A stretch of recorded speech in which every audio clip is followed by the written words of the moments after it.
What's up, everyone? Welcome into DodgerHeads, presented by DodgerBlue.com, your home for the 2020 World Series champion Los Angeles Dodgers. Lots going on. We got to remind ourselves, still the champs, still the champs. Joined as always by Daniel Starkand. Daniel, Dodgers went 4-1 this week. I know it's not the big storyline. We're going to get into a lot of negative stuff that happened in the last few days, but knowing what we do now, at least it's nice to know they scraped together a few wins, right? Yeah, absolutely. We'll take the dubs no matter how they come. I know they weren't facing, the best opponents by any means in the Mariners and the Marlins, but hey, they played better baseball. And with other teams in the division and the Giants and the Padres both playing so well right now, you got to start racking up these W's. So it's good to see them get past that skid. It's not like everything's all gold right now. We'll get into some of the stuff that's going wrong, during this show. But yeah, it's good to get some wins for a change and not be on here talking about a 1-4 week as opposed to 4-1. Yeah, last time we were here, the Dodgers had won 5 of their previous 20 games, so winning 4 out of 5, even with a couple off days, is a nice change up here. So here's the plan for today. We're going to start in just a moment with the major storyline, which is what's going on with the Dodgers right now. There's a lot of injury news. There's a lot of bad luck. So we're going to talk about that. We'll talk about the Corey Seager injury. We'll talk Albert Pujols. We'll talk Yoshi Susugo trade. We'll do some stock up and stock down, and then we'll do big deal, no deal as well. So let's get into big picture stuff. And I kind of took some notes on where we are, and this is the overview. The Dodgers are 22-18.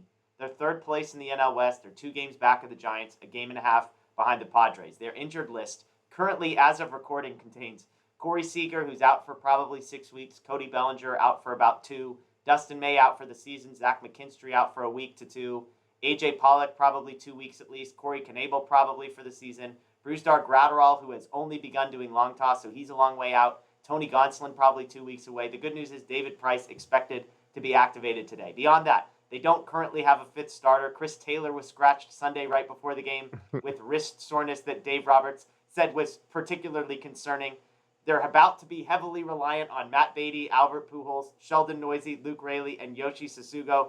Oh, and they play the Giants and the Padres 12 times between now and the All-Star break. So there's a lot there. We're going to get more into specifics with Seeger and Pujols in a moment. Big picture, what do you make of all that? I mean, I know it's early, it's a long season, but at some point this stuff starts to matter. So are we at a point where this is a critical stretch for the Dodgers, or are you still saying, wake me up after the All-Star game and we'll see what happens? I mean, you just listed all the names. You never want to have that many names on the injured list like that. Everyone you just named, that's a team that could compete for basically any division in baseball right there if they're all healthy. And that's what the Dodgers don't have right now. We talk a lot about this team's depth, how great the organizational depth is. It's really being put to the test right now, and I think that's proven to be not as good as we originally thought it was, and that could turn around at any time. But to this point, the guys filling in haven't really got the job done, so it's a little concerning. Like you mentioned, there are some reinforcements on the way. How good those reinforcements will be, we'll see. But like you said, between now and the All-Star break, the Padres and the Giants 12 times, those are significant games right there. Those are when you come back and look at the end of the season and you win the division by 2 games or 6 games or 10 games. Like, those are the ones that's the difference right there. So ideally you could at least get a couple of these guys back here. You mentioned Price will be back today. That's great news, obviously. But yeah, it's not great right now as far as the injuries go. I still think, the roster they have out there is capable of winning games. Who knows if they'll be able to go 500 if they're going to start, winning series, but it's definitely a critical time right now. I still think it's early, and I'm not in panic mode by any means, because outside of like May and probably Knebel is going to be out for most of the year, but outside of that, everyone will be back eventually. So you still have that thought in your head of what this team could look like when it's whole, but it's going to be a struggle to get to that point, unfortunately. Yeah, and I mean, I think as Dodger fans, we're somewhat spoiled in that the division race hasn't tended to come down to the last, week of the season. It's typically, a 6-game win or whatever, maybe even more, double digits sometimes. But we have to remind ourselves that, this is supposed to be a really competitive division, and that was without understanding maybe how good the Giants are, whether or not they are that what they're doing right now is repeatable remains to be seen. But if you're talking about, hey, the Dodgers were planning on winning the division by 4, 5, 6 games. I mean, missing right now, they've basically got 3.5 starting position players out of 8 who are injured. Seeger, Bellinger, Pollock, definitely starters. McKinstry, sort of all classified as a half of a starter. You've got 2 of your top 6 starting pitchers out. You've got 3 of your top 5 or 6 relief pitchers currently out. And so, like you said, that is a substantial amount. And again, aside from Price, every single person I mentioned is going to be gone for at least the next 2 weeks, it seems like. I mean, McKinstry, maybe a week and a half, sounds like like a rehab assignment for him at the end of the week. But that's still 2 more weeks. The Dodgers have just had a bunch of off days, so we're probably talking about 12 to 13 games in the next 2 weeks. That's a substantial thing. I mean, the difference between 9-3 and 5-7 is 4 games. 4 games in this scope of things. So this type of thing adds up. So let me ask you this. I mean, when you look at the Dodgers roster right now, you've obviously got a handful of guys that are set to be, like Turner and Betts and Will Smith and Max Muncie, guys, Gavin Lux. Those 5 you kind of pencil in. Beyond that, the Dodgers, I said it, are about to be heavily reliant on Matt Beatty, Albert Pujols, Sheldon Noisy, Luke Raley, Yoshi Susugo. We've talked about the bullpen. They've had a positive stretch of late. I don't think either of us is convinced that they've solved all of their problems. As it stands, we know the Dodgers 1 through 4 starting pitching is unbelievable. Unbelievable, best in baseball. They don't have a 5th starter until Gonsolin comes back. We saw that yesterday. I mean, they look, you give up 3 runs in a bullpen game, you feel good about it. The offense has to do better there. Yeah. But we're talking about a team with 4 great starting pitchers, half of a lineup, and 3 relievers that you trust. So how much do you trust? How good is the Dodgers as constructed for the next 2 weeks? Is this a 500 baseball team? Is this a better than 500 baseball team? Is this a 3 games under 500 baseball team? I mean, how good do you think this group is for the next 2 weeks? Yeah, I mean, they're definitely capable of winning every series they play. I mean, they got 4 games with Arizona this week, and Arizona's not playing good baseball right now. I believe they're like 4-13, 4-11 this month or something. Like, they should be able to, with the guys they have, they should be able to, at least take 3 out of 4 in that series. Then they play the Giants. Obviously, that gets a little more tricky because of how good they've been. But I think this team could still play above 500 baseball. I'm not expecting them to go on like a 9 or 10 game winning streak or anything like that by any means, but they've shown over the last week they still have enough guys to get it done. Unfortunately, they didn't yesterday. They were close, like you said. And anytime you give up 3 runs in a bullpen game, like, you definitely got to be happy with that. That gives you a good chance to win. It didn't work out, but they had a chance at least. So I think they're still going to be in every game. Like, they still got, when you look at who they still have Mookie Betts, who looks to be coming around. He's been swinging it a lot better as of late. They have Max Muncy, who's one of the hottest hitters, on the planet at the moment. Justin Turner is not hitting well, and we'll get into that more, but he's still Justin Turner, like, at the end of the day. So they still got guys to get it done. I'd like to see the guys at the bottom of the lineup do better, and I think with the new reinforcements, that'll at least give us some different looks here, because the guys who were there weren't getting it done. I don't know if the guys they brought in will be better. There was a reason those guys were available to be had. Let me just put it that way. But who knows? You never know what a change of scenery could do. And like you said, with the starting rotation is still the best in baseball. So anytime you're trotting out those guys to start, you have a good chance to win. Regardless of what your lineup looks like, regardless of what relievers you're missing. Like, anytime Trevor Bauer's on the mound, you expect to win. So same with Walker Buehler, Clayton Kershaw, and Julio, all 4 of them, to be honest. So I still think this team could get by, 500 at the worst, I would say. Like, if they could go 500 for a couple weeks here just to get to until they get their guys back, I think that's I know fans won't be happy with that, but I think it should be considered a win, just considering everyone that's out right now. And keep in mind the schedule. So you mentioned it, 4 against Arizona, which is a 4-game series that the Dodgers need to do well in. The reason I say that is then you get 3 games against San Francisco, who's winning their division. Houston, 2 games with Houston, who is in 2nd place in their division, but they are one of the best teams in baseball right now. Then 3 more games against San Francisco. Then 3 games against St. Louis, winning their division. 3 games against Atlanta. We know how good they are capable of being. That's the next 2 weeks that we're talking about. I mean, that takes you from May 17th through June 6th.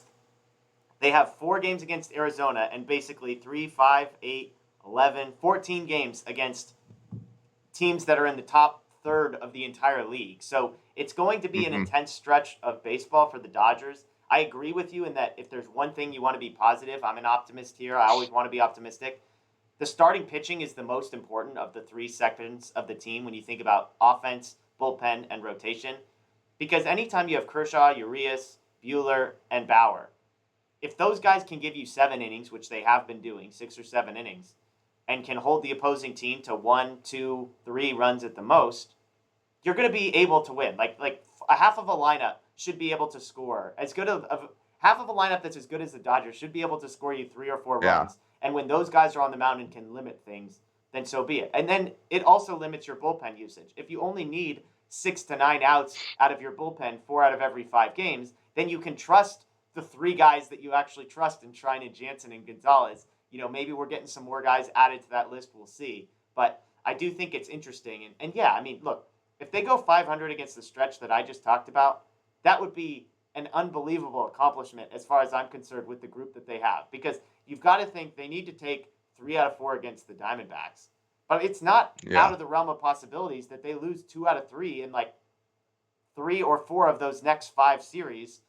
And who knows? Obviously the Giants don't have the talent the Dodgers do. So like even with the current construction, the Dodgers are as talented as the Giants. Maybe you can't say that about the Astros or some of these the Braves, that kind of thing. But it'll be interesting to watch. And yeah, we'll see. I mean, can they get anything out of Beatty, Pujols, Noisy, Raley, and Yoshi? I mean, that's like one of the key things here is we're not asking for above average. We're asking for league average. We're asking for replacement level stuff because right now the Dodgers are getting a lot less than that. So let's move along then and talk Corey Seager. This was the big news that broke.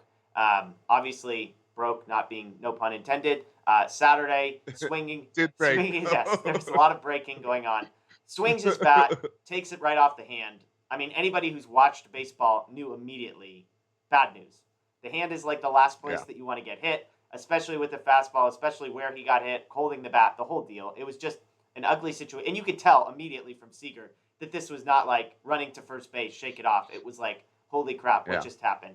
The news comes out, he breaks a metacarpal fracture, I believe, right above his pinky. The good news is that he does not need surgery.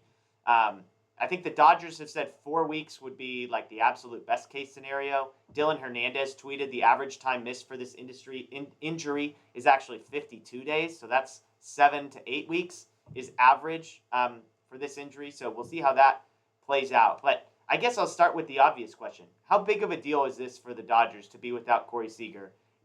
When I did my video, I said, we're talking months more than weeks. It's probably not going to be 4 weeks. We're probably talking closer to 6 to 8 weeks. Missing Corey Seager for the next 6 to 8 weeks. How big of a deal is that for the Dodgers? Yeah, I think it'll be 2 months probably.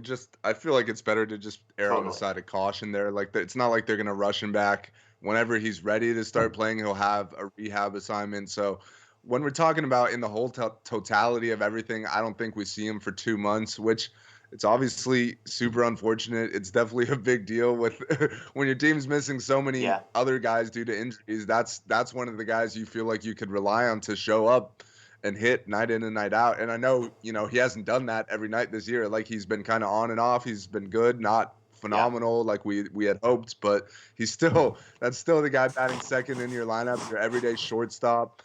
And I just feel for him too, personally, honestly, because it's a contract year for him. He's dealt with so many injuries in the past, and this wasn't a case of like he was running and came up on his hammy or he was throwing and hurt his shoulder. Like he just got hit by a pitch. Like it's not like there was anything he could have done to avoid this. So these injuries just suck. We saw it with Justin Turner in spring training a few years ago. I'm pretty sure he missed a full 2 months as well. I don't know if they broke the same bone or what it was, but anytime you see a broken bone in a hand, I just assume 2 months. So I mean, it'll be up to the other guys to step up in his absence. You're going to have your starting second baseman is now going to be your starting shortstop. So that, kind of opens up second base. I think it'll be a good opportunity for Gavin Lux. Let's see what he's got at shortstop. You know, like I just mentioned, Seeger is a free agent. Like I know we all want him back. And even if they don't get him back, there's other shortstops out there too, but there's no guarantee they're going to end up with any of those guys. And if they don't, Lux would be the backup plan there. So I think it's good to at least get a look and see what he's got there to this point, he's been phenomenal defensively. He made another great play yesterday on the barehanded play that went off the pitcher or whatever it was. So I think that's, I guess, the silver lining is you'll get to take a long look at Gavin Lux there. I know this is not the way you wanted it to happen, but hey, it's something at least. And we'll see about Chris Taylor, because he's outside of Lux, he's the other main guy that you expect to help replace Seeger. He could play short, he could play second, he could play anywhere, as we all know. He's dealing with wrist soreness. We're not exactly sure how serious that is, so I guess we'll see. But yeah, it's going to be up to these other guys it's going to be up to the bench guys to step up and be starters, and then the guys coming in to step up and be bench guys. So everyone's kind of moving up a level that's ahead of them, which isn't ideal, but is what has to be done at this point. So wishing the best of luck for Seeger. Hopefully it's not too long. But I mean, there's still plenty of guys to get the job done. Yeah, it's worth pointing out what you said. Seeger has the rep of being injury prone, and I'm not saying it's an unfair rep. This does not fall into that category. This is not, right. This is something that any player in the entire league who took the fastball that he took is in the exact same situation that he in. It's a bad luck situation. But yeah, I think you make a great point about Gavin Lux. There is a question mark at who's playing shortstop for the Dodgers next year and beyond. And there's not this hot prospect outside of Lux that's coming up. I mean, there's a couple guys in the system that could play shortstop, but they're probably more like defensively you trust them there, offensively more of a question mark. Chris Taylor's the other guy, but I don't know if he's a free agent after this year or after the next year, but he's not. It's after this year. So both of those guys, yeah. So I mean, it is an unbelievable opportunity for Lux. It's like, hey, you're going to get a 6-week tryout here to see. We've seen the defense. Exactly. I mean, if Lux can hit in the upper 200s, with a little bit of pop, then at the very least it just makes Dodger fans breathe a little bit easier, saying, okay, at least we have a plan. Whereas I think in some ways it's good for Andrew Friedman, because he's going to know in the next 2 months how aggressive they need to be in free agency as well. So exactly. One note on Taylor, he was expected to start on Sunday, was a late scratch. Here was the quote from Dave Roberts. Sore right wrist, after taking some swings in the cage. Quote, for Chris to say he can't play minutes before the game is obviously a little bit concerning. So Taylor's a tough guy. For him to take swings in the cage and say, hey, coach, I can't go.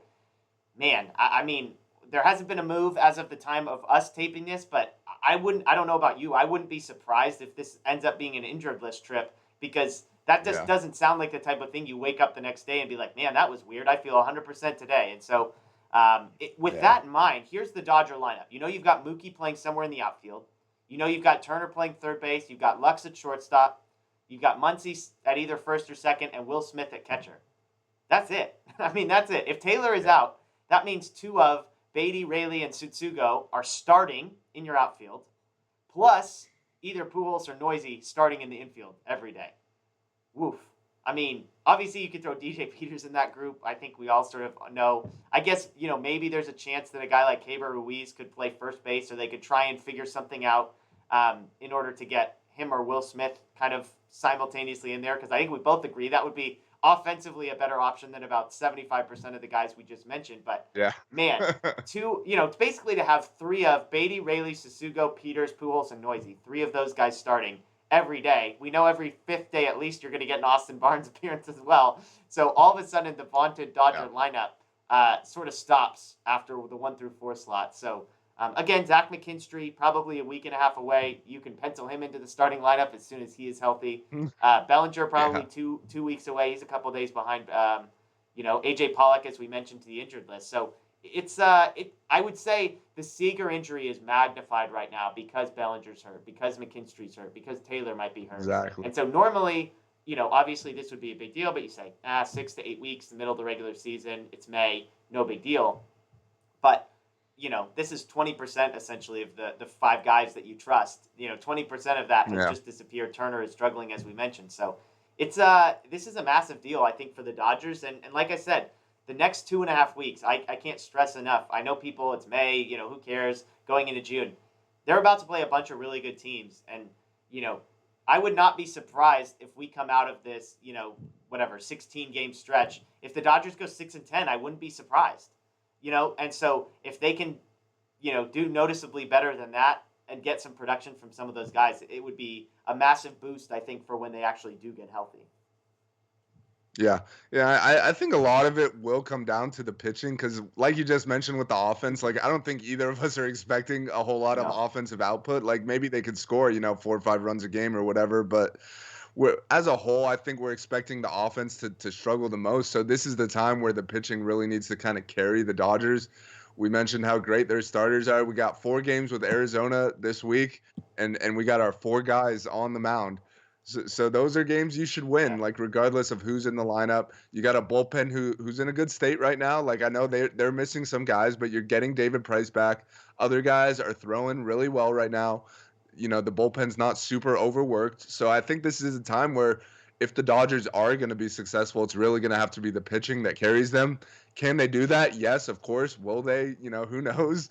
But I think that's just what it has to be at this Yeah. point. Well, I have good news for you, Daniel. The Dodgers signed one of the best hitters in baseball history this past week. That And that is a fact. when I say this past week, I don't actually think it's become official until sometime today is when it's going to become official. The Dodgers signed I Albert believe Pujols. the Dodgers said they have a mystery press conference at 1 o'clock today. So I wonder who Well, that could be probably the for. Susugo press conference, right? The Dodgers signed Albert Pujols, and I'm going to get into a moment the numbers. I've got the optimistic view. I've got the pessimistic view. I've got an interesting comp for you. Before we get into any of that, you and I have not talked about this. What was your immediate reaction? Give me like the 30-second wave that Daniel Starkand went on when he sees the tweet from Jorge Castillo. The Dodgers are planning on signing Albert Pujols. Well, the first thing was I had to triple check it to make sure it wasn't a fake tweet because it was not something I was expecting at all. We had just talked about it on our live show like the day before or whatever. And I remember specifically you were like, Twitter user Jeff Spiegel has a question. What are the chances the Dodgers sign Albert Pujols? And I completely wrote it off. I said it wasn't happening. I said there's no use for him here. But hey, you were right on the money there because it happened. I guess we could get into if we like the signing or not. Like you said, you have a lot of numbers there. I'll start by saying there's no risk involved here. Like they're signing him to a minimum deal. They gave up nothing for him. So I don't see a reason to get mad about this. If you want to say he's not going to be good, that's completely fair. Like the numbers are on your side there. But when you look at what the Dodgers bench has been this season, they've been just as bad. Like it's not like he could be worse than what, DJ Peters and Noisy and Rayleigh have given them. Like Albert Pujols could do the same thing they did. At least he gives you a professional at bat. Like he's been doing this a very long time. He could run into a homer every now and then. There's been times where he's hit well against lefties. So I don't see a reason to be mad at this signing. That doesn't mean it's gonna work. Like we'll see. If it doesn't work, I will say like they could cut ties at any time. So I think it's fine. I think it's exciting at least. Like it's Albert Pujols at the end of the day. It's gonna be weird, but it'll be fun to at least see him end his career, try to go for one last ring here. Yeah, I mean the people who are frustrated with the signing, it's like at worst, do you really think Albert Pujols is worse than Luke Rayleigh? That is worse than DJ Peters? I mean the answer is unequivocally no. Like there's not a world. I joked when Matt and I did our immediate reaction. I was like, 49-year-old Pujols might be better than some of these guys. And you might. So that's the thing, right? Like we're not talking about a traditional Dodger roster where you're like, oh man, there's this up and coming guy who's like hit at every level and is crushing it and is a top prospect, and now he doesn't get to play because Pujols is playing. It's like no, like the Dodgers have a bunch of guys that probably belong in AAA, and I would take Pujols over them. So let me give you the pessimistic, and then let me give you the optimistic. Here's the pessimistic view of Pujols. Okay, he has hit less than 245 each of the last 5 seasons.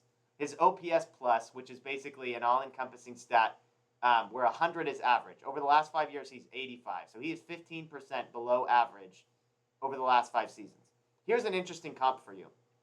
A few years ago, the Dodgers made a move that I would classify as similar to this, going and getting a guy who, not on the tier of Pujols, but, was one of the better players in baseball for a long time. And I don't know if Hall of Fame, maybe not, maybe just a bit short of the Hall of Fame. But they traded for a 36-year-old who was in the middle of a season where he was hitting 217 with a 284 on base, hit 333. That was across 73 games. He had accumulated negative .2 WAR. That player was Chase Utley. That player ended up coming to the Dodgers as a 36-year-old and re-signing twice, I believe. And so the numbers are eerily similar between Pujols and Utley. And again, we have a bigger sample size with Utley about how not good he was. I don't think there's any Dodger fan who didn't like that. I think Pujols is bringing you a lot of the same stuff. He's going to be an incredible clubhouse guy. Mike Trout raved about how great he was in the clubhouse. He, as you said, there's something to be said about a professional at bat. There's something to be said about the fear of God that Albert Pujols, regardless of how old he is going to put into a pitcher, and the confidence that it's going to give the rest of the team. You know, like when Luke Raley's on deck, there's a decent chance the guy in front of him might get intentionally walked. When Albert Pujols is on deck, that odds go down. Now, some teams might do it, and they might say, we'll take our chances, but it's something to consider. Now, here's the optimistic side, and some of these numbers are StatCast. Some of these come from some stuff the LA Times has done. They've done a great job. Against left-handed pitching, this was something I was on. Only 27 at-bats this year, but he's got 3 home runs. He's hitting 260 and 878 OPS, and his OPS plus 100 is league average, 141. So he's 41% better than league average. If you go back to 2019, his OPS plus against lefties was 113. So he's been above average. 2020, weird number.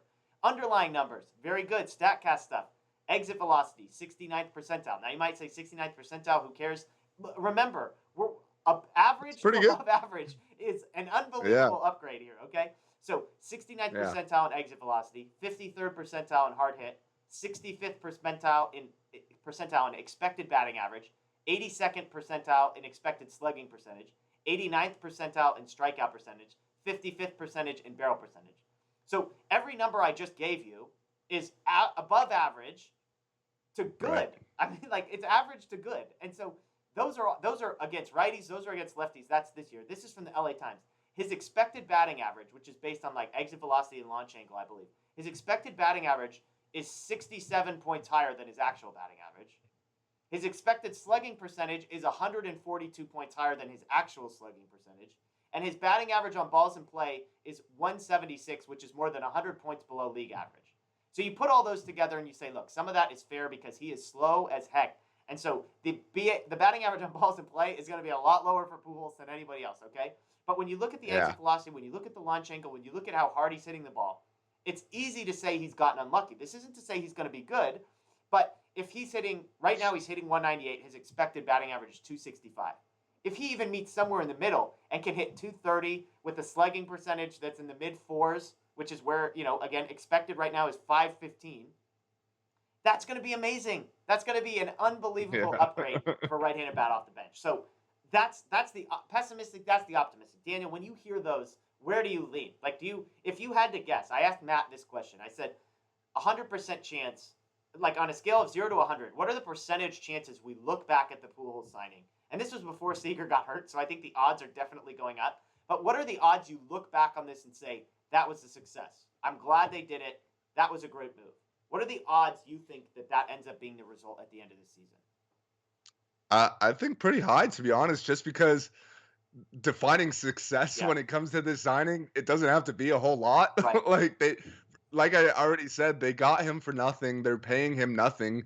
There's zero risk involved here. So if he gives you anything, then it's a success. I mean, I didn't even know a lot of the metrics that you just mentioned. Like, apparently he should be a lot better than he's been, which is definitely a good sign. Like, he's still hitting the ball pretty hard. I think he's got like 5 homers, which that's probably third on the Dodgers right now, and he didn't play a whole lot. So I mean, I definitely think there's a very good chance we could look back on this and think it's a success, just because maybe in the short term they're gonna kind of need him on an everyday basis. But once they get some guys healthy, you're talking about a bench bat who's going to play once a week. Yeah. Like, it's not like you're bringing him in to play every day and bat fourth for you. Like, that's not the case here. Like, he might be playing now because there's so many guys that are injured, but once everyone's healthy, he doesn't have a starting spot, and he probably isn't the first, backup guy either. When you look at, probably having Pollock and McKinstry or Chris Taylor like on your bench, and Matt Beatty the way he's been playing, like, he's just one of the last guys on the bench, which I think he could fill that role perfectly. I know he didn't want to fill that role on the Angels, which is kind of why he left, but it's a different story when you're a bench player on a team that's competing for a World Series compared to being a bench player on a team that's below 500 and not in the mix for anything here. So I think it definitely could be successful. You mentioned, the underlying metrics there. that's definitely something to get excited about. I know everyone looks at the batting average and the OPS and says, "Oh, this guy's washed up, he stinks." But hey, if he's hitting the ball hard, and another thing is, I trust the Dodgers here. Like, there's a reason Andrew Friedman went out and got him. They probably saw all those same metrics, you just mentioned. So I think they've earned the benefit of the doubt that if they see something in Pujols, if they think he could contribute, then he's going to contribute. And like, forget all the on the field stuff. You mentioned it, kind of similar to Chase Utley. He's going to be invaluable in that clubhouse. Like, he's been around the game for more than 20 years. By all accounts, he's like literally one of the best people in baseball. Everyone loves this guy. So I think he's going to have a great influence, on that clubhouse. There's a lot of young guys in that clubhouse right now. They could definitely use some veteran guidance here. So I think it's going to be a success. And I'm not even saying he's going to do a whole lot. Like, just him being there is going to help a lot. So I definitely see the pessimistic side as well. I'm not expecting him to come in and be an all-star or anything like that. But I definitely think there's a good chance he could contribute and help this team, win games. Yeah, I think I had it at 40% initially that it's a success, and that was sort of before Corey Seager goes down, before Chris Taylor maybe goes down. I don't know if A.J. Pollock had officially gone down yet, but now you're looking and saying, I think the key word you said is expectations. If success for you is, can Albert Pujols be noticeably better than Luke Raley, Sheldon Neuse, and DJ Peters? I mean, that's what, 75% chance of that happening, right? Yeah. Like, and now, but if your expectations are Albert Pujols is going to hit 260 with 10 home runs, the rest of the way, then like you're probably going to be disappointed because that's unlikely. It's possible, but it's unlikely. So I think it's all about how you define expectations. Now, the other thing I mentioned, I mean, I do think there's value in a guy changing scenery and just saying, hey, you go from a place that you've been, maybe things have gotten a little stale there, maybe you're not as fired up, or just having the conflict with the front office, with the coaching staff, where you're not playing as much as you think you should. All that's going to impact. Whereas you come in with the Dodgers and the expectations are crystal clear. Hey, you're not going to play every day here. You're going to be a right-handed bench bat. Now, that might have changed in the last 2 days, but there's no animosity. There's no like, wait, Dave, why am I not playing as much as you told me I was going to play? It's like, no, you came in with the expectations. We're on the same page. And, oh, by the way, you're going from a team that has never won anything to a team that is the favorite to win the World Series, probably still. And so I think if you set expectations accurately, which is, can he be better than the alternatives? The answer will likely be yes. And do you believe in the underlying metrics which suggest that he should have better numbers than he does, as well as the Dodgers' ability to develop and tweak, as well as just new environment, real aspirations? I think all that is going to be positive. And again, the expectations are low. Like, don't at me when Albert Pujols makes an error at first base or hits into a double play, okay? Because neither of us is saying that's never going to happen. We're simply saying, show me the time where DJ Peters did a lot better than that. Show me the time when Sheldon Neuse, wasn't hitting 200 with no walks and no power. So Pujols is going to be an upgrade on that, I think. And again, I think all of this has only become more heightened when Corey Seager goes down, when Chris Taylor maybe goes down, when A.J. Pollock goes down, because now you're like, well, I'd rather have him playing every day than some of the alternatives. So, yeah, and just real quick, you also pointed out some of his stats against lefties. That's huge. We've seen how much this team has struggled against lefties, and let's say we just talked about this on the live show the other night, how Matt Beatty had started the game and then a lefty reliever was in and they pinch hit for him with DJ Peters, and we were both very mad at that decision just because it didn't make sense. Like, why are you downgrading just to get the same, hand to get the matchup advantage?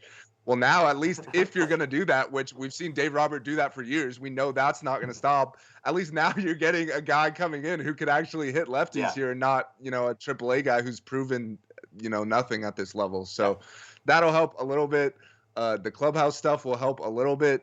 Ideally when you're picking up a bench player, which first of all, we've been talking all season about how picking up a bench player is a need. So at least Friedman recognized that. He's trying to make some moves, and honestly, we'll get into the other move as well, but he made two moves that involved giving up no one.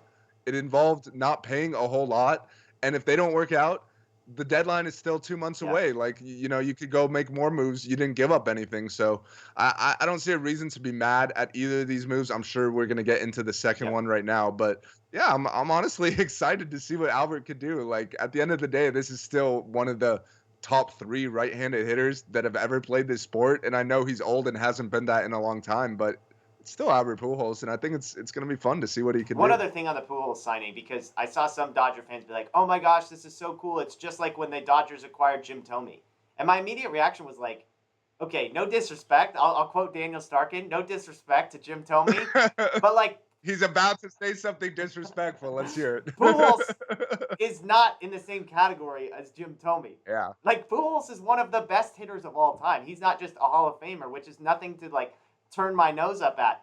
Pujols, like there is an argument to be made that Albert Pujols is the greatest baseball player ever to put on a Dodger uniform. Like he's in the top 3 of that category. Like baseball players of all time, and if you want to say, there's plenty of guys, right? Like Jackie Robinson, the impact that he has had, obviously Kershaw, Koufax, etc.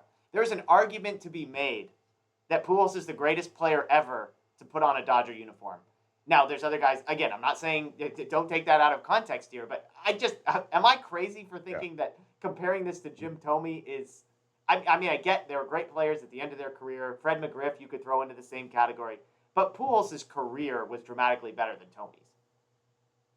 Yeah, I don't think there's any debating that. At this stage of their career, it's probably similar just because it was two old, washed up type guys. But yeah, at the end of the day, like I had been saying, it's still Albert Pujols, and you still think, who knows? Like maybe he's still capable of getting hot. Maybe for a month, maybe for 2 weeks, he could get hot, and that's a big help right there in its own, considering how many guys are out right now. So, yeah, I don't think either of us are coming in here saying that the Dodgers got the steal of the season. They're getting prime Albert Pujols to stick in the middle of their lineup. No, we're not saying that. So I hope no one misconstrues us being optimistic for that. Yeah. But any contributions here are better than what we had before. That's all we're saying. We'll have to get that up. There's probably some guy I'm forgetting about who's like an all-time great who played for the Dodgers for like a week or a month. Yeah, I was trying to think. I can't really think. I mean, we'll get Matt on that. Mike Piazza. Piazza's a good one. Yeah, let us know. I mean, let us know in the comments below. I'm sure there's somebody who's older than both of us who could tell about some guy who played the last couple weeks of his career in the 60s that was an all-timer. So we'll get Matt to put this on Twitter, and people can tell us how stupid I am for saying that he's one of the best ever. But let's move on to the other guy who does not belong in that category, at least not yet. That's Yoshi Susugo. I want to get the pronunciation right. Here's the backstory on him. Admittedly, I knew very little about this guy. 29-year-old, came over from Japan last season, signed a 2-year, $12 million deal with the Rays. So if the Rays are giving a guy $6 million a year for 2 years, that tells you everything you need to know. He hit just 167 with a 462 OPS in 26 games this year. Obviously, the Dodgers played the Rays. The fact that I don't remember him being a contributor in that series is not positive for him. It's interesting. Some people have noted the Dodgers were actually interested in him back in December of 2019.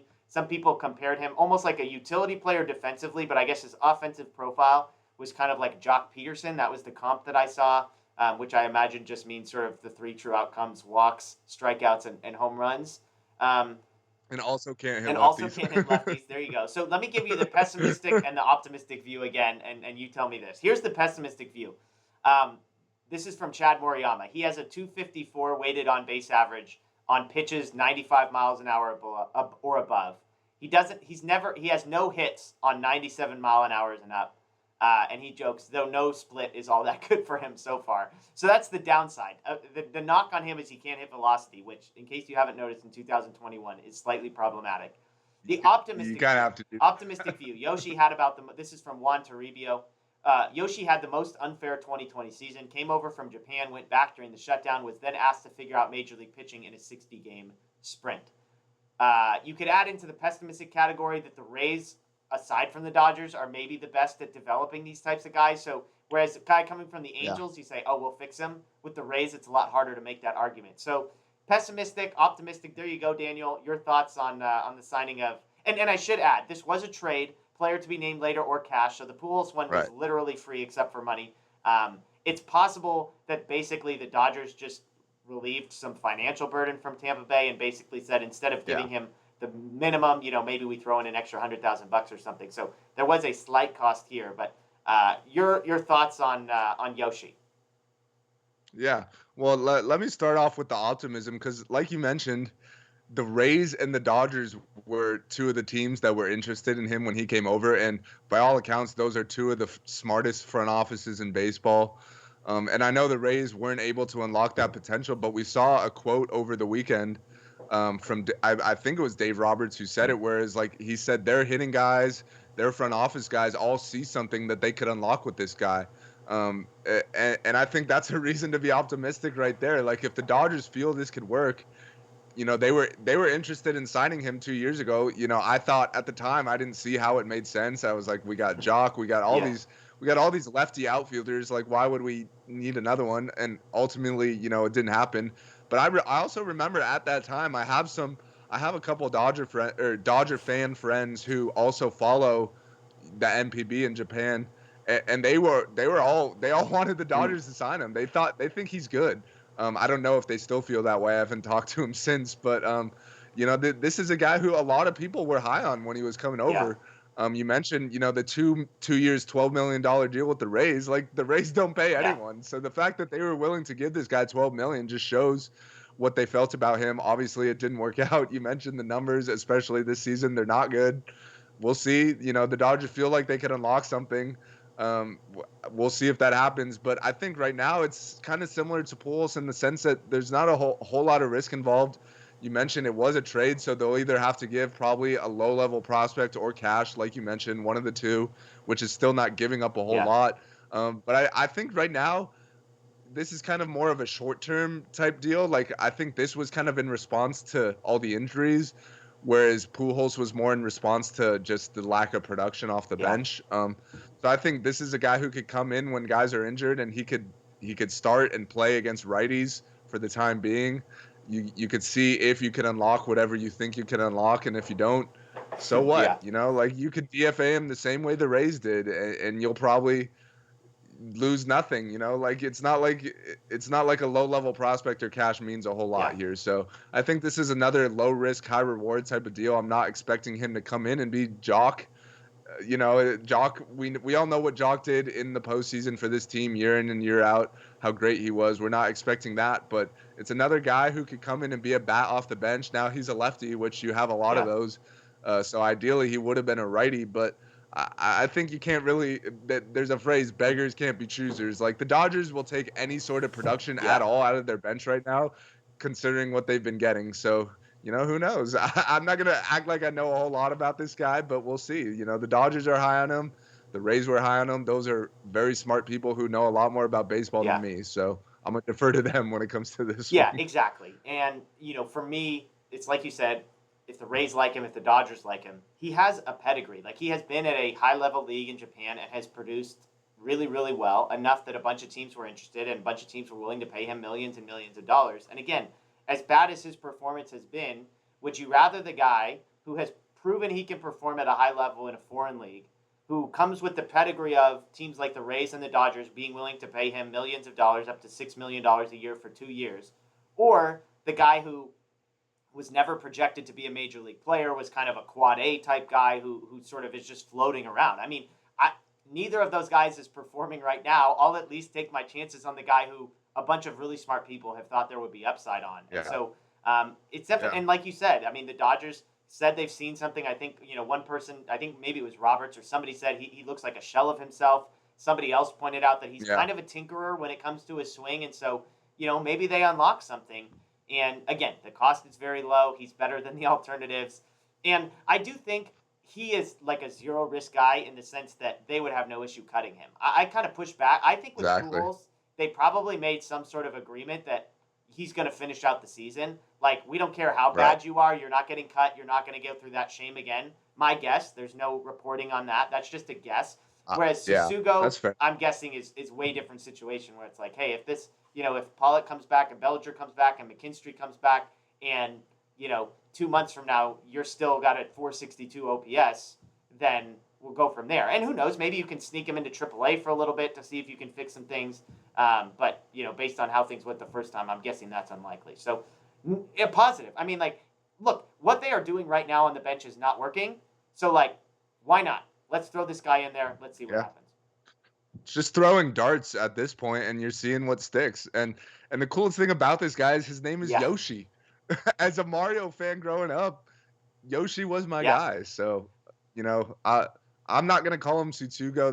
That doesn't roll off the tongue quite as well. So I'm gonna be a Yoshi guy. I don't know about you, but you know, I think that he's got that Yeah. going for him at Well, and it's least. cool because part of the Dodger legacy is bringing in guys from different parts of the world who have unbelievable success. Obviously, Fernando, Hideo Nomo, Chan-Ho Park, like they have these guys. And so it's kind of just cool when you get a chance to tap back into those markets. I mean, I've traveled around to like South Korea, for example. The Dodgers are a big deal because Ryu was like the biggest athlete there. And Chan-Ho Park before Yeah. him was a huge deal. I mean, these are some of the biggest athletes of all time in those places. I don't know what Yoshi is like back in Japan, but to have had the success that he was, it's just cool for the Dodgers. They have a history of being a very multicultural team, and so anytime you can tap back into that a little bit is a cool deal for me. So okay, Yeah, and also just real quick, you know, I think the Japan League, the MPB, is like kind of widely recognized as like the yep, second best league after MLB. So,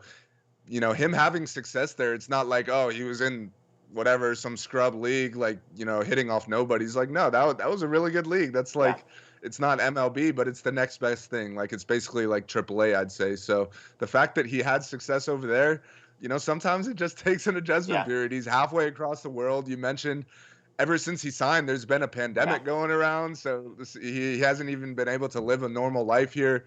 Like you said, with the shutdown, he went back to Japan and then came back. You know, he only had a 60-game season to get adjusted. Got off to a slow start this year. Like I think there's definitely signs that he could turn it around.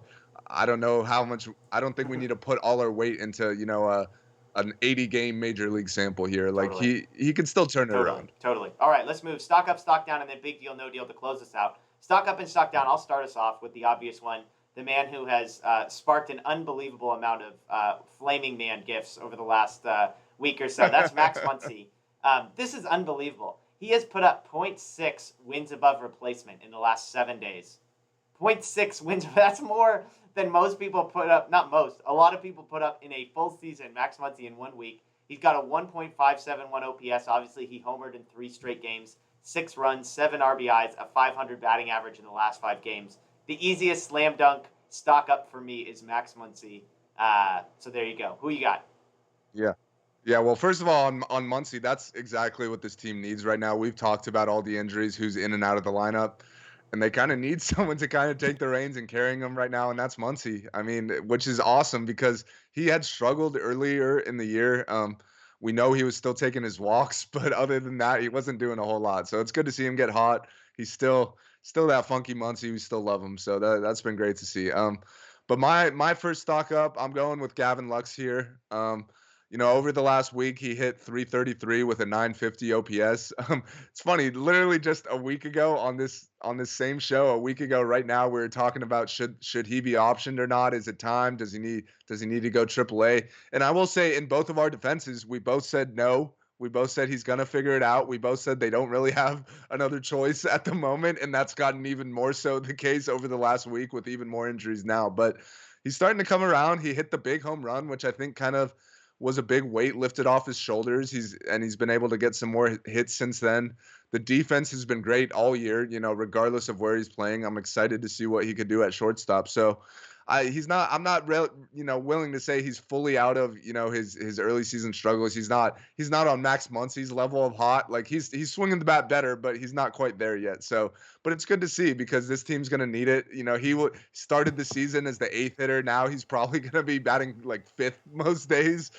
So that's a guy you need to do some damage, and it's good to see him, you know, starting to finally come around. He looks more comfortable there. I think it's the pants, to be honest. He's been wearing the tight pants ever since he hit that home run. So that if he turns his season around and ends up having a great year, all the credit to the I pants thought there. you were about to say I will wear some of those tight pants on a future recording here. I don't think anyone wants to see. I will say about Lutz, 10 out of 10 on the home run celebration. 10 out of 10. An all-time Yes. memorable home run celebration. So shout out to Lux there. Yeah, he's been great. And again, I said it before. I think he's a momentum guy. He's had a great week. He hit the home run. He's playing good defense. He's at short. If he can keep that up, that'll be huge. Next for me on stock up, Trevor Bauer. just a fantastic start when the Dodgers needed it. 7 innings, 2 hits, 10 strikeouts, no walks. Absolutely dominant. We'll talk a little bit about his post-game press conference and big deal or no deal, but it's just simple. He was great. 10 strikeouts, absolutely dominant. So Bauer gets a stock up from me. Yeah, and he's been great all year. He's been everything we had hoped for and more. So yeah, not a whole lot more to say about that. I agree with you there. My second stock up, I just had the overall bullpen. We've talked a lot about how much they've struggled, but they've actually been coming around as of late. On the season, they have a 3.66 ERA, which is like eighth best in baseball, which I think a lot of people were under the assumption that they'd be a lot lower than that. Like I thought the Dodgers would maybe be middle of the pack when it comes to the bullpen. They're actually a top 10 bullpen, which is cool considering they haven't been at their best. They've been dealing with so many injuries. But I think when you look at, over the last week, there's a lot of guys that are kind of starting to figure it out that you weren't really sure if that was going to be the case. That's not even mentioning the top 3 guys in Jansen, Treinen, and Gonzalez. They've all been as good as expected. Even better, honestly. So credit to them. They've really been the three. They're the 3 guys we got right now, and everything outside of that is gravy. But when you look at the other guys, you're seeing some guys starting to come around. They had a 9-inning bullpen game yesterday where there really was only one bad pitch made, on the 3-run homer, and that came after an error which could have gotten Uceda out of that inning. But Uceda, I believe he threw 3 innings, and I thought he looked pretty good. You know, he's looked better than some of the other arms have looked, I'd say. Like in his short outings, I'm taking him over, Dennis Santana and Mitch White and those guys right now, which isn't saying much, but it's something at least. He's capable of coming in and giving you some length if you need it. The stuff is not bad. Like I've liked what I've seen out of him. Joe Kelly is starting to come around. He had 2 good outings in a row after his clunker, in his first outing. So that's positive news. He says he's feeling good.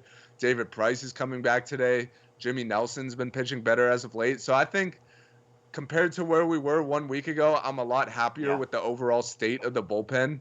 So I think that's a huge stock up for me. It shows you sort of the roller coaster that is a bullpen over the last week. I had written down right. Vesia, Nelson, White, Clevenger, and Kelly. Those guys combined for 9 1/3 scoreless innings. Again, you could add Uceda in there. He was not technically scoreless, but no earned runs. But yeah, I mean, if you can get even just, again, we've gotten to the point where the back of the bullpen at the back of the bench, we're just like, just give me league average. Just be average. Just don't be terrible. And again, I think, as some of those guys come back, Kelly, okay, he looks pretty good. I'm not ready to say that White and Vesia and even Clevenger. I think Clevenger's been pretty good, probably the best of that bunch, but that's been positive there. I've got one stock down, and we kind of went back and forth on some of these, but Justin Turner, slight stock down for me. Going back to May 4th, he's 8 for his last 38 with just 2 extra base hits over the last, almost 2 weeks. So 210 average. I mean, it's not the end of the world. This is a guy, we know that things are going to even themselves out over the course of a season. He carried the Dodger offense when they absolutely needed it, but just a guy that, okay, Seager's gone now, Pollock is gone now, Chris Taylor might be gone now. Like, we can't be in a 210 Justin Turner with no power for the next 2 weeks. We need him to sort of ramp it back up. So I have every expectation that he will, but he has struggled over the last couple weeks, so he gets a stock down for me. Yeah.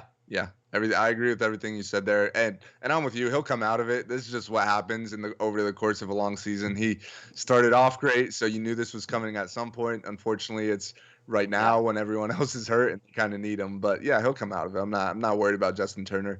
My last stock down, kind of similar to my stock up with the overall bullpen. My stock down is the overall bench.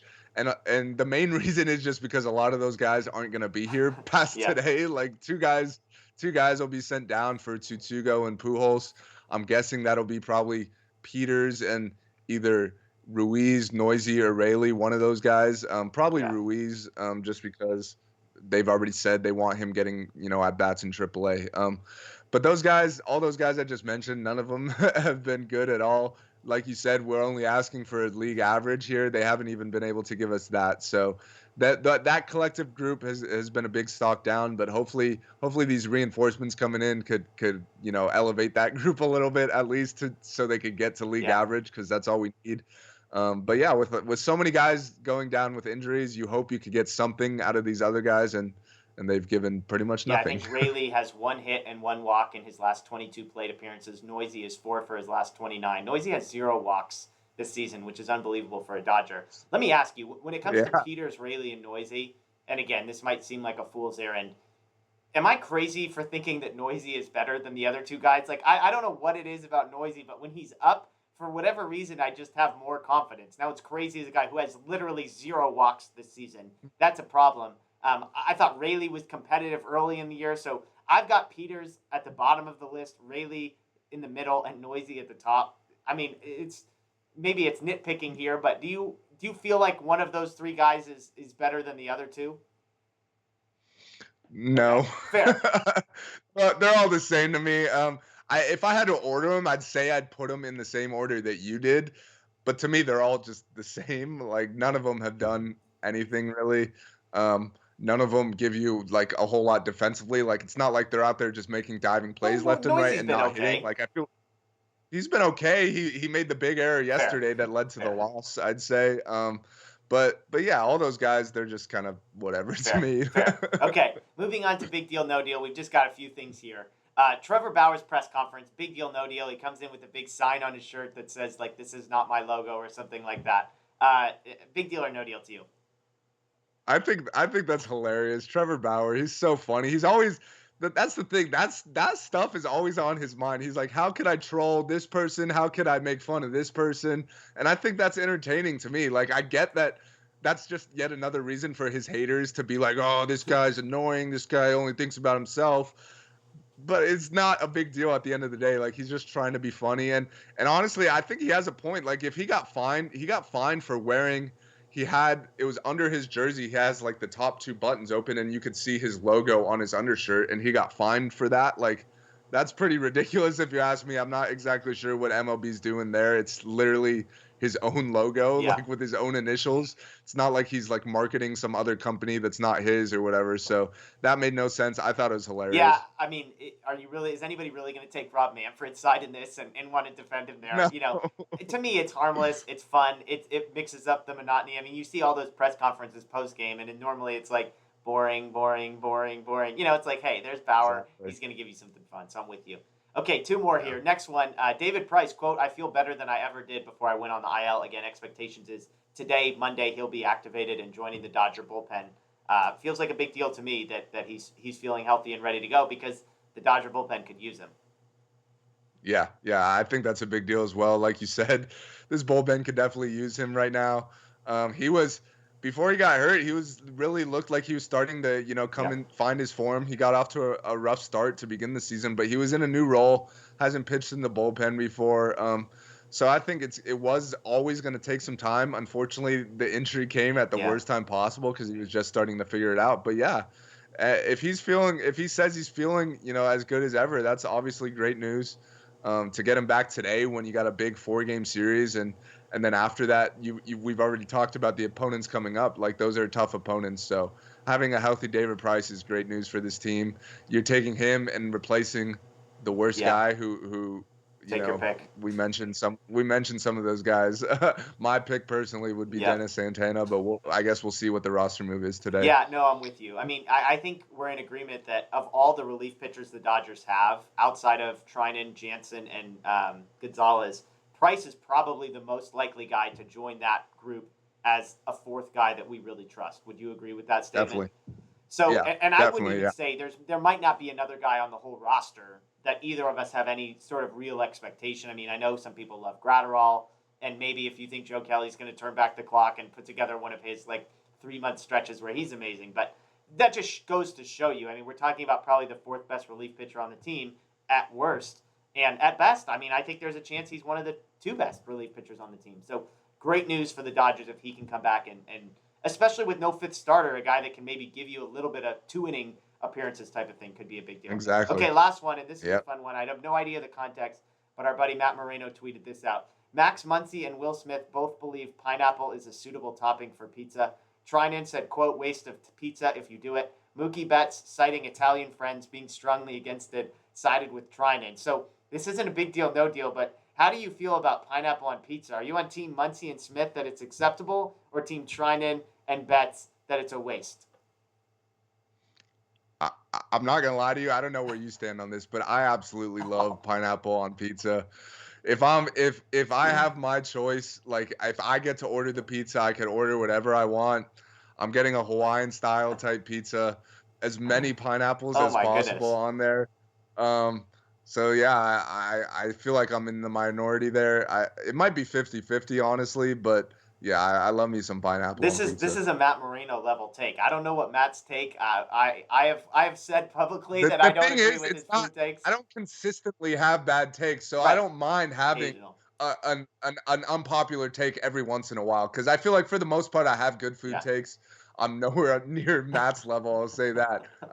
And I recognize that this is an unpopular take, but I'm fine Yeah, with I'm it. not like anti. Like if somebody puts a Hawaiian pizza in front of me, I'm not picking the pineapple off of it. I mean, pineapple's like I love it as a fruit. It's fantastic. So it's nothing. No disrespect to pineapple here, but like if I go to like a customize your own pizza place, like there's a 0% chance I'm just willingly like, yeah, you know what I feel like today is just throw some pineapple on that pizza. So That's uh, fair. I'm not like willing to say it's a waste. Like trying instead. I mean, Mookie citing Italian friends that are strongly against it. That cracks me up. But yeah, I don't know. I mean, like I'm not. I'm somewhere between anti pineapple and uninterested. I mean, it's just sort of like yeah, it's fine. Like if olives are the only thing, It's fair. olives are the only ingredient I'll pick off of a pizza. I'll put it that way. I mean, anchovies and weird stuff like that. But on like a normal pizza, you show up at a friend's house and they have a pizza. Olive is probably the only possible ingredient that I'm picking off. Do you have a pizza ingredient that if it's on like a combo pizza or whatever, like within the realm of Mhm. possibilities that you're like I won't eat it or I'm taking it off? Yeah, I absolutely hate Okay, mushrooms. I know that's not like a super popular pizza topping, but I feel it's like it's popular. definitely a Yeah, pizza topping that you definitely could see. So I think that's the only thing that I would willingly like pick off. Like I don't love olives either, but it's not like a game breaker for me. Like if I gotta eat like I'm not picking off olives the okay. same way I would Yeah, I mushrooms. grew up in a household where pepperoni and mushroom was like my dad's go-to pizza order. So definitely used to mushrooms and I don't mind them. You know, again, it's the same thing where it's like I'm probably not throwing it on willingly, but every once in a while, higher likelihood than pineapple. So there you go. Let us know Hmm. below who has the worst food takes, Daniel or myself. He is pro pineapple and anti mushroom. I am anti pineapple and anti olive. So let us know below. Hey, we appreciate you joining us. We got a busy week this week for the Dodgers.